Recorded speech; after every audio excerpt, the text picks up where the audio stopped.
सभी को सुप्रभात। मैं वैष्णवी 9वीं कक्षा में पढ़ती हूँ। मैं अपनी मीठी वाणी को एक मीठी शायरी से शुरुआत करना चाहती हूँ।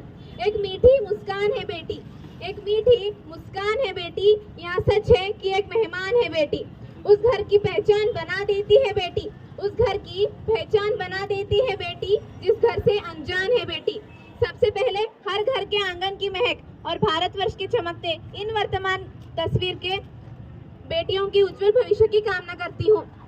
बेटी के सम्मान में आयोजित इस कार्यक्रम में उपस्थित आप सभी को हार्दिक हार्दिक शुभकामनाएं। आज यह दिवस क्यों मनाया जाता है, किस लिए मनाया जाता है, तो सुनिए। बेटा हो या बेटी, दोनों एक समान होते हैं। आज यह दिवस मनाने का कारण हमारा समाज कन्या को बहुत ही कमजोर समझता है। आज भी यह बड़े दुख की बात है कि भारत में ऐसे सोच विचार के व्यक्ति या परिवार मिलेंगे जो कन्या को एक अभिशाप समझते हैं। जब कन्या किसी घर में जन्म लेती है तो कई लोग बहुत ही दुखी होते हैं। इन दूषित मानसिकता के कारण आज कन्या की ताकत, अहमियत को जगाने के लिए इस दिन को मनाने की आवश्यकता पड़ी, क्योंकि इसी दिन इंदिरा गांधी ने 24 जनवरी 1966 में भारत की प्रथम महिला प्रधानमंत्री होने की शपथ ली थी और इसीलिए भारत सरकार ने 2008 से 24 जनवरी को नारी शक्ति के रूप में यह दिवस मनाने की शुरुआत की थी। इसका प्रथम उद्देश्य बालिकाओं के प्रति जागरूक फैलाना और लोगों के प्रति भ्रूण हत्या के प्रति जागरूक कराना है। आज भी यह बड़े दुख की बात है कि किसी कन्या का जन्म होने से पहले ही उसे गर्भ में ही मार दिया जाता है।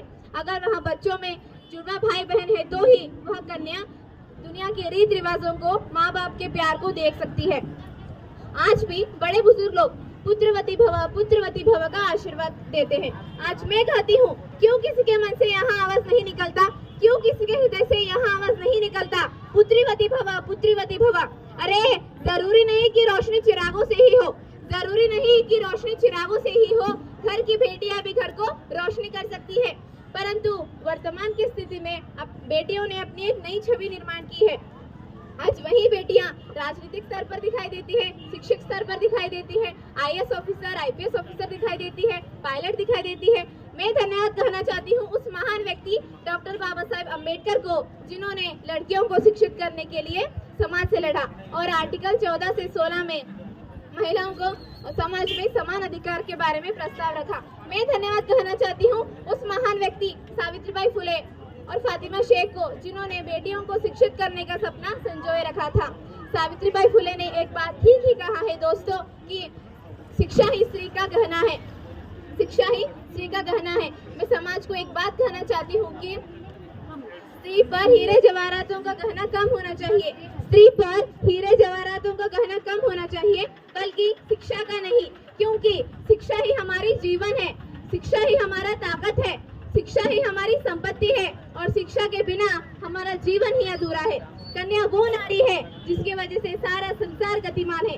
नारी है तो माँ का आंचल है, नारी है तो पुरुष के सुख दुख में साथ देने वाली साथी है, नारी है तो भाई की कलाई पर सजी हुई राखी है, नारी ही है अपने हक के लिए लड़ने वाली वीर लक्ष्मीबाई, नारी ही है मदर तेरेसा जो दिन दुखियों को दुखी बांटने वाली, नारी ही है सिंधुताई माँ बनकर जो अनाथों को आश्रय देने वाली, नारी है ईश्वर की बनाई हुई अद्भुत रचना। नारी के बारे में क्या कहूँ, कितना कहूँ उतना ही कम है।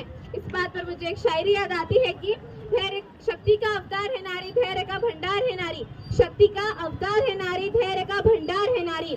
नारी के बिना पूरा जग ही अधूरा, नारी के बिना पूरा जग ही है अधूरा, क्योंकि जीवन का आधार है नारी। इतना कहकर मैं मेरे 2 शब्द यही विराम देती हूँ। धन्यवाद। जय हिंद, जय भारत, जय भारत।